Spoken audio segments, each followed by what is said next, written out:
American rifle, Italian दूरबीन और AK-47 से लैस रहता था मलखान सिंह। जब सरेंडर किया तो 30,000 लोग देखने आए। दोस्तों नमस्कार दोस्तों, मेरा नाम है प्रिंस और आज मैं एक और मज़ेदार और इंटरेस्टिंग वीडियो लेकर आया हूँ। दोस्तों इस कहानी की शुरुआत होती है भिंड जिले के बिलाव गाँव से। भिंड जिले के बिलाव गाँव की 75% से ज़्यादा ज़मीन पर एक पुरोहित परिवार का कब्जा था। ज़्यादातर ज़मीन गरीबों से छीनी गई थी। पुरोहित परिवार की पहुँच सरकार के मंत्री तक थी, इसलिए उसे किसी का खौफ नहीं था। जो मन आता वो करता। पुलिस भी उस परिवार का हुक्म बजाती थी। इसी रोब के चलते परिवार ने कई सालों से गांव की सरपंची पर भी कब्जा कर रखा था। जो उनके खिलाफ जाता पीटा जाता। दोस्तों ये बात उस गांव के निचली समाज के एक 17 साल के लड़के को बहुत चुभती थी, जिसने उसका भयंकर विरोध किया।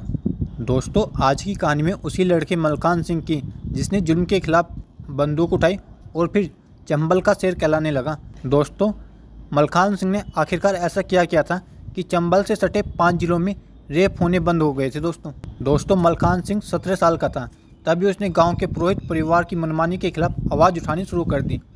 गांव वालों को जागरूक करने लगा। इसके बाद पुरोहित परिवार का एक मुखिया कैलाश पंडित मलखान का दुश्मन बन गया और एक दिन पुलिस से कहकर उसे जेल में बंद करवा दिया। दोस्तों पुलिस ने मलखान को जेल में बंद कर खूब मारा। कुछ दिनों तक मलखान जमानत पर जेल से छूटा तो उसने सरपंच का चुनाव लड़ने के लिए फॉर्म भर दिया और खुलकर कैलाश पंडित के खिलाफ बोलने लगा। एक दिन भरी पंचायत में उसने सिंध नदी के किनारे मंदिर की 100 बीघा जमीन का मुद्दा उठा दिया, जिस पर कैलाश पंडित ने कब्जा कर रखा था। मंदिर की जमीन को कैलाश के कब्जे से छुड़ाने के लिए मलखान ने मुहिम छेड़ दी थी।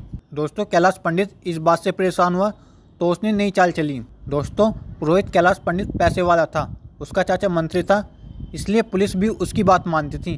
कैलाश पंडित ने मलखान पर आरोप लगाया कि मलखान कुख्यात डाकू गिरदारिया के साथ संपर्क में रहता है।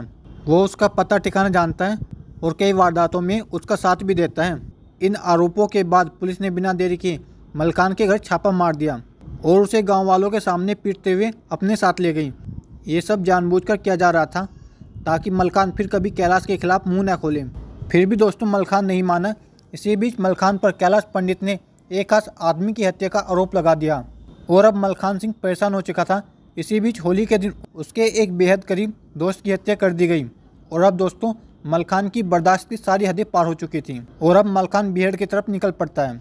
दोस्तों चंबल पहुंचने के बाद मलखान ने अपने चचेरे भाई और दोस्तों के साथ मिलकर एक गैंग बना ली, लेकिन उसके पास हथियार नहीं थे। मलखान की गैंग ने दर्जनों अपहरण और लूट की घटनाओं को अंजाम दिया और पैसे इकट्ठे कर हथियार खरीदे। दोस्तों अपनी गैंग मजबूत करने के बाद एक रात मलखान कैलाश के घर पहुंच जाता है।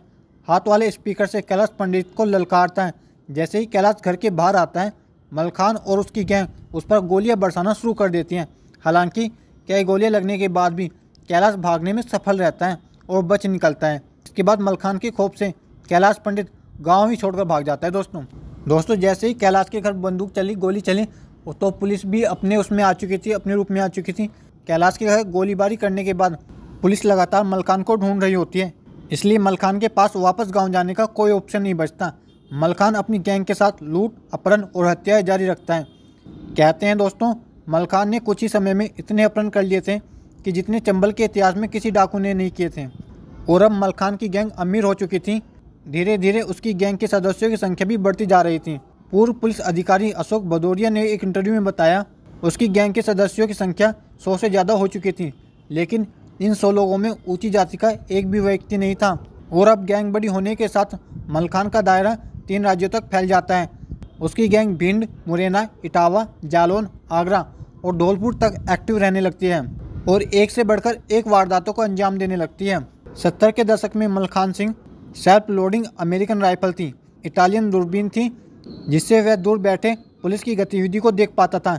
इसके अलावा उसके पास AK-47 कार्बाइन जैसे हथियारों की भरमार थी।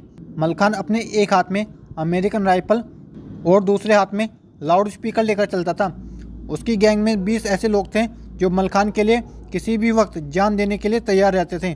मलखान का जो भी सदस्य उससे गद्दारी करता था, मलखान उसे मौत के घाट उतार देता था। दोस्तों आज की वीडियो में इतनी मलखान की कहानी।